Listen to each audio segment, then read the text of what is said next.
Well, good day to you. It is April the 19th, 2021, and I hope you are having a fantastic day as well, because here in Georgia, the weather just seems to keep getting better and better every single day.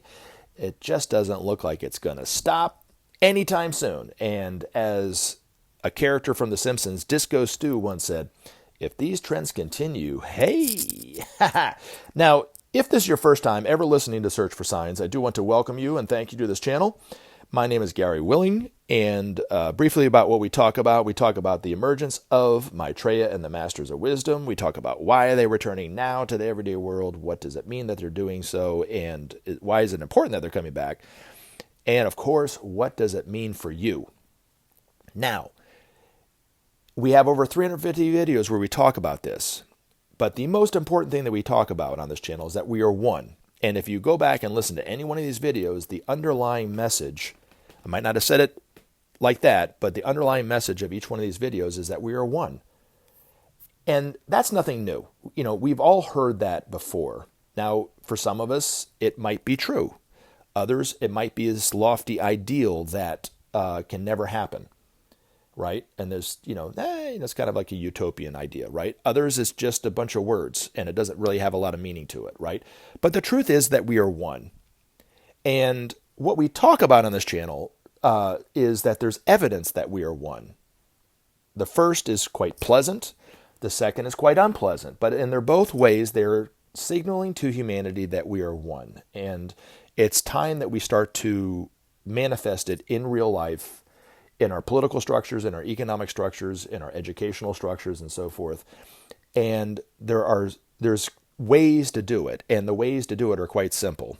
And it starts with the priorities of the teacher, which I'll talk about in a second. But the pleasant evidence that we are one are the miracles that have been going on. There are miracles that have been going on for decades, like healing waters, crosses of light, crop circles. I'm going to talk about this in greater depth today, the UFOs that have been happening all around the world for decades and so forth, the Hindu milk miracle. And they're happening to every single religious group, and people who are not practicing religion are also having their miracles as well. So it's not just the Christians that are having their miracles, or there are people who are practicing Islam in the Middle East that are having miracles as well. There are people who are practicing Hinduism in India and around the world that are having their miracles, like the Hindu milk miracle, as well. So one particular group in one particular country cannot say that the miracles are just for them and only them. So the hope that it's leaving people, because in nearly every instance that somebody is experiencing these miracles firsthand, is being left with a greater sense of hope, with an expectancy of something incredible in the future, maybe. And because it's happening to everyone, that means that the hope is for everyone, which is really another way of saying, hey, we're all one, right? Now, the unpleasant part of the conversation are the problems that are facing humanity. Problems like the environment, political divisions, economic divisions, starvation, injustice, war, violence. These are all problems that are facing humanity on a day-to-day basis. Now, the reason why I think these are also evidence that we are one is because these problems must be tackled universally and together. It can't just be one or two nations here tackling the problem like the environment and nobody else doing it. It can't just be one or two groups trying to solve the injustice problems in the United States and they're forgetting about the injustice that's raging on in between the rich nations and the poorer nations and so forth. It's got to be everybody working together in order to solve these problems. Now, I don't think we're really going to look at tackling the problems until humanity comes up face to face with the fact that our survival is dependent upon whether we solve these problems or not. Now, the biggest thing and the first thing that we need to do, according to the teachers, humanity must create peace, which is another lofty idea that people would say, that's never going to happen. Well, there's actually hope within the problem, because there are actually solutions that the teachers laid out for humanity that are quite simple that could solve the problem, okay, or could create peace. So we'll start with that one. The teacher says, without sharing, there could be no justice. Without justice, there could be no peace. And without peace, there could be no future. So the path to peace is quite simple. Now, real quick, before I get on into the video and talk about something different. But, the principle of sharing, which is the first part of the teacher's path to peace, is on a national and international thing. And there's actually historical evidence that it does create peace. Because right after World War II, the nations of Western Europe and the United States participated in what's called the Marshall Plan. And you can look this up online. It actually did happen. The United States gave excesses of what they had to Western Europe to rebuild Western Europe. Once Western Europe was rebuilt, they gave the excesses back as payment for what they took. And if you look, 75 years after the Marshall Plan ended, the United States and those nations have more of a peaceful, trusting relationship than any other nations on the planet. We can travel easier to those nations. No nations have attacked one another within that group of nations and so forth. All those nations have McDonald's. I mean, you can't get much better than that. I'm kidding. No, but it's true. I mean, and so you look at it, I mean, there's peace amongst those nations. And I want to leave you with this, like I like to leave every video, the introduction to every video.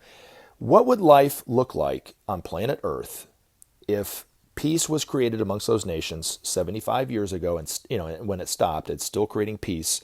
What would life look like all around the world if every single nation participated in a global Marshall Plan? It never ended, and it went on for 75 or 80 years. What would life look like then? I'd say probably pretty incredible. So something to think about. Now, I have some questions to cover, and if you have a question or two you would like to ask, simply post that question as a comment. You can email me at searchforscience@mail.com. You can also answer your own questions by looking at the links that I have in the video. They can get you some background information. You can also go to some independent news sites about things like the miracles that I'm about to talk about, like the UFOs, for instance, and you can see for yourself that I'm not making this stuff up. These miracles have been happening for a long time, and they're happening to every single religious group. And then you can also look at the problems that are going on, because there's, I'm not making that up either. I mean, there's the environment is a problem right now. It's sick, it's dying. There's a greater rift between the haves and the have-nots. I mean, so you can see it on both ends, and like I said, then you can get background information on this, and it'll help you out that way. Hopefully it'll help you out. Now, the article that I want to read, and I'll put the link in the description. I'm not going to read the whole thing. I'm just going to read a little bit, and then I'll talk a little bit about it, and then we'll get into the questions. But comes from NBCnews.com. The title of the article says, "The U.S. military takes UFOs seriously. Why doesn't Silicon Valley or academia?" And I'm going to try to answer that question too in a bit. It says in the first paragraph, "In our era of life-changing innovation, there are major breakthroughs that could well come from the serious study of phenomena we too often mock, UFOs. The government has reversed its official policy of publicly ignoring UAPs, unidentified aerial phenomena, the new trendy name for UFOs. All right, and is starting to tackle the subject openly. But within academia and the industry, the topic is still too frequently dismissed with a chuckle accompanied by some trite remark about quote-unquote extraterrestrials." So I'll let you read the rest of it. It's a great article, and I think there's some videos in there you can read it. And there's also, it kind of goes hand in hand with an article I talked about last summer that was a very small article, but it said that last year, this article said that certain members of Congress, both houses, the Senate and the House, and even the president himself, Donald J. Trump, were briefed by high levels of the Pentagon about UFO activity and the fact that they've been increasing. And I posed the question in the video last year, and I'll pose the question again. I'm sure you know about bureaucracy as much as I do, especially if you've worked within a corporation for as long as I have, right? And it doesn't matter whether it's a small, mid-size, very large corporation and so forth, or government itself, in any bureaucracy, especially when people wanting to get promoted, right? Nobody is going to stick their neck out and look ridiculous and talk about something that they don't think is true, especially something as taboo as UFOs, right? So these members of the Pentagon would never, ever, ever waste the president's time or, risk looking foolish by talking to members of Congress, if they didn't know for certain that these UFOs are going on. And Trump, in true Trump fashion, didn't deny having the meeting. He said, I don't believe anything in these, what I'm seeing on these videos. There's no truth to that, right? But he didn't deny having the meeting. So, again, I don't think that these members of the Pentagon would ever have risked their reputations if they didn't think there was 100% true, right? Now, in this particular article, it's really showing what I talked about in the last video, that governments around the world have known about UFOs for decades and are starting to open up more and more and more. It's a little bit, but it just seems like it's getting, more open and more open as time goes on, especially over the past, 5 or 10 years or so. Like I said, it's not quite as a taboo topic to talk about. And I wouldn't be surprised over the next few months, years maybe, I don't know, that they finally, especially the United States, I know Britain did it, they said that these UFOs, they don't deem them as a security threat anymore, or a threat to national security, I think is the way they put it. And I wouldn't be surprised if the U.S., who might come out this year or next year and finally admit that, yes, they're not here to harm us. Yeah, they mean us no harm. So anyway, but the other part of this, why doesn't Silicon Valley or academia take them seriously? Well, that kind of goes, it's hand in hand, it's parallel with what the problem is with the religious fundamentalists of the world. The religious fundamentalists of the world see the Bible and only read the Bible, and that's it. There's nothing else but that. They're looking at life through the pages of the Bible like a scientist looks through something under the microscope. And both groups are guilty of this, and both groups can't stand one another because they're not listening to reason. Scientists get upset with the fundamentalists, let's say, over creationism. The fundamentalists get upset over the scientists because they don't believe in creationism, they believe in evolution and so forth. And they're both entrenched in their own dogma.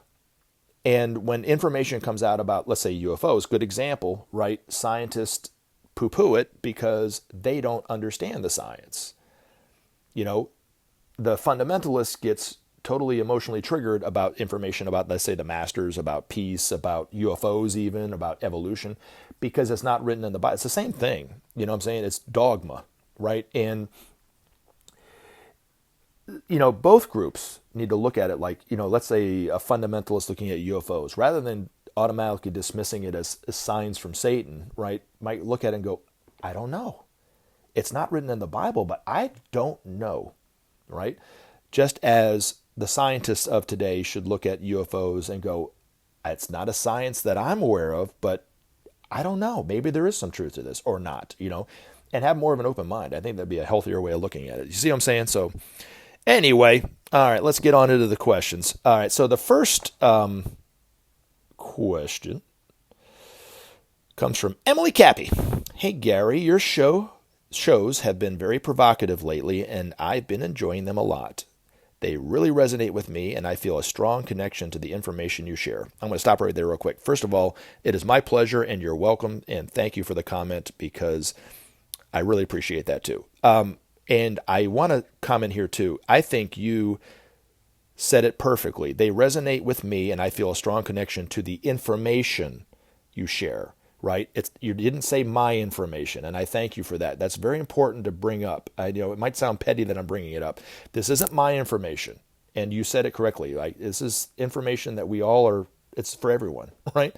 So I do appreciate you, commenting in that way, because a lot of times people say your information or your, this or that, and no, it's not my information. This is just information.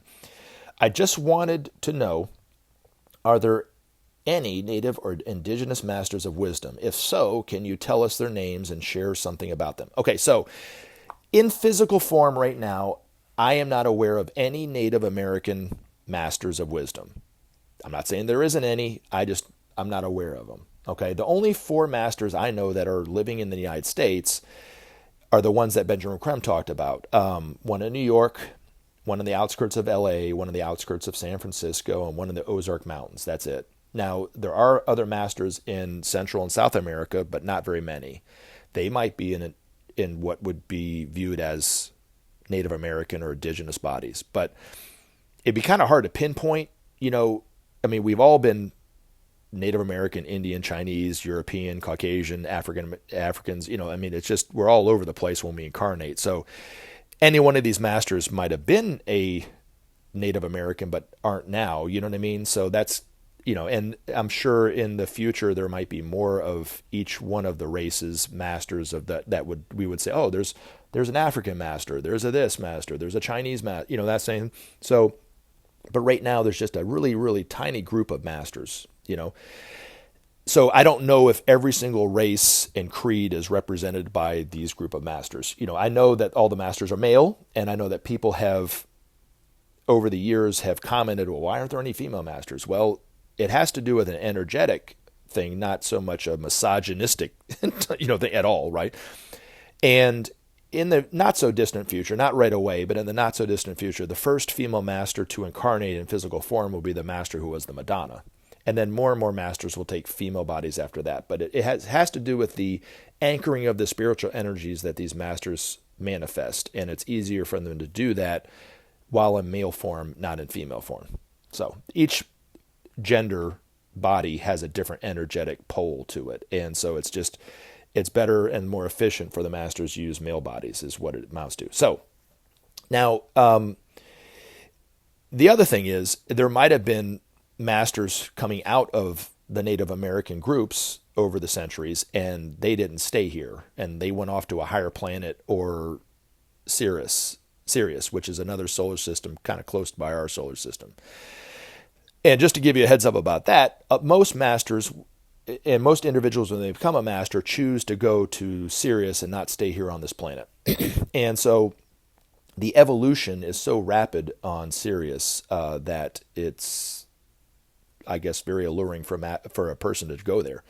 To give you an example, there are some historical figures that when they were alive, 500 years ago, 600 years ago, were at the level of, let's say, a Martin Luther King or Einstein or Picasso or John F. Kennedy or something like that, right? Very advanced members of humanity, but not masters by a long shot, right? Just 500 years ago. They eventually incarnated and became a master and left and went to Sirius and are now at the level or higher than Maitreya. So the advancement is quite rapid. So like I said, it might be even that there are Native Americans that became masters that chose not to stay here, too. So, who knows? You'll have to ask, you have to wait and see when Maitreya introduced these masters too, you know what I mean? And you'll start to see the bodies that they chose for themselves and so forth. So hopefully that answers that question. But I really do appreciate your question. So keep asking them. So I really appreciate it. All right. The next question. Why did the Maitreya star stop appearing since the death of Benjamin Crumb 4 or 5 years ago until now? Is that true? I don't think so.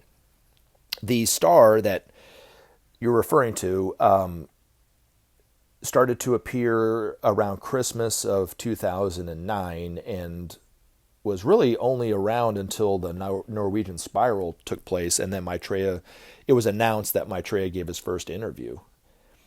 And there were people who took photographs of the star, the star or a UFO after that, but were those ships there for that reason, just like 2,000 years ago to herald the birth of Jesus, which were UFOs and not a star per se?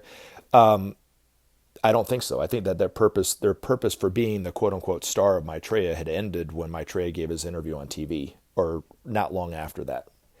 And then any time somebody saw, it might have been the same ship or a group of ships, but they weren't there for that reason anymore.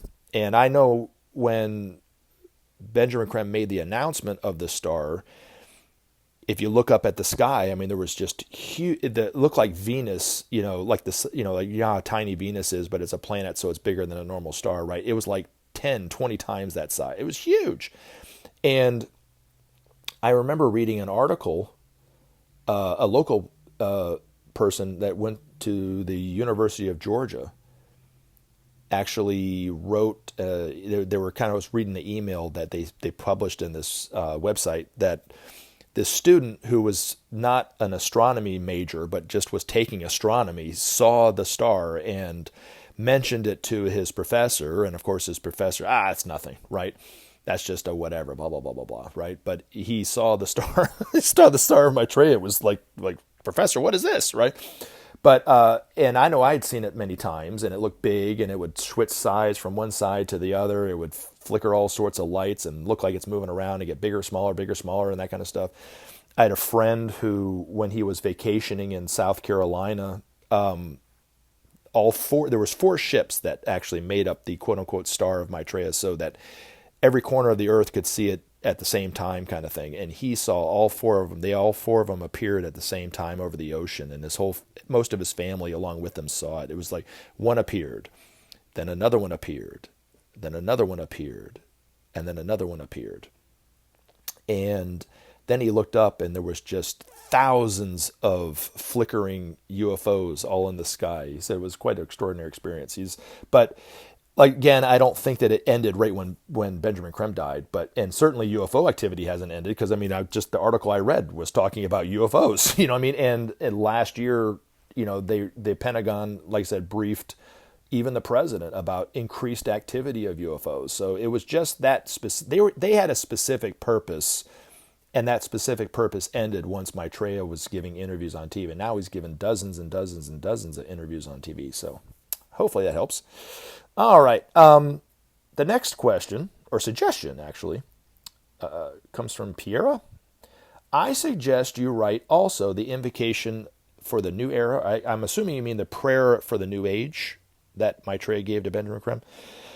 And that's a wonderful idea. I'll write it in the description of this video along with the great invocation. But what he or she, I don't know if, I can't tell, don't want to assume gender. What this person is suggesting that I write out is Maitreya gave a prayer for the new age through Benjamin Creme, and it goes something like this. I am the creator of the universe. I am the father and mother of the universe.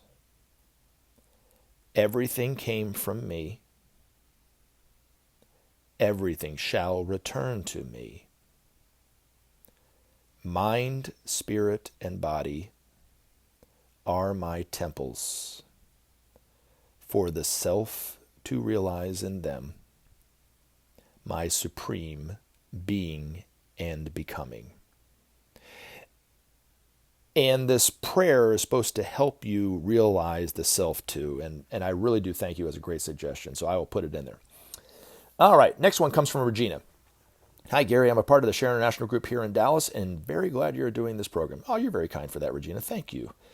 Can you get us the address of the Tlacote in Mexico? I put the link in the comment, and I had the link in the description all the time, but maybe it wasn't sending you there properly. So I will definitely check it out and correct it if it's wrong. And it's funny that you said Tlacote, Mexico, because I speak a little bit of Spanish, and I'm not totally fluent in Spanish, but I can converse in it, and I pronounce it incorrectly, and my friends have always, that's not how you pronounce it, but for some reason I cannot pronounce the name Tlacote. It's T-L-O, I think, Cody. So if you try to look it up as Tlacote, it might not show up. But, you sound like me. You say it's like I'm from southern Mexico, Tlacote, Mexico. Grassy ass. That kind of thing. Well, buenas noches. Yeah, like I said, I mispronounce it, and I'll admit that I mispronounce it every single time I say it. But thank you for that. I will make sure it's right. I'm not shilling these pills, but they have these water tablets. They have cream that you can put on your joints. I haven't really talked about what it's done for me over the years. And Regina, if you've taken it, because I'm sure you've known about this before you heard about it for me, but perhaps you could give us a testimony about what it's done for you. But I know it's given me an increase in vitality, for one thing. I used to run marathons and run races, and I was running probably 25 or 30 miles a week, on concrete and so forth. And over time, my joints and my legs started to really break down. Anything from my hips, knees. I had really bad Achilles tendons problems. I would wake up in the morning time, and my legs and my joints would just be throbbing and so forth. And I could walk fine, and I could function, but I was in pain, and I had chronic pain really, and I couldn't run. I stopped running for a long time, and I had stopped taking the Talakoti cream, and here about 1.5 years, 2 years ago, I bought some more, and I started putting it on my joints again, and I noticed that my legs feel 15, 20 years younger. And I've actually started to run a little bit more. I've been kind of nervous about running because I didn't want to have my knees, get that chronic pain again, but I haven't experienced any chronic pain. I've been more flexible and so forth.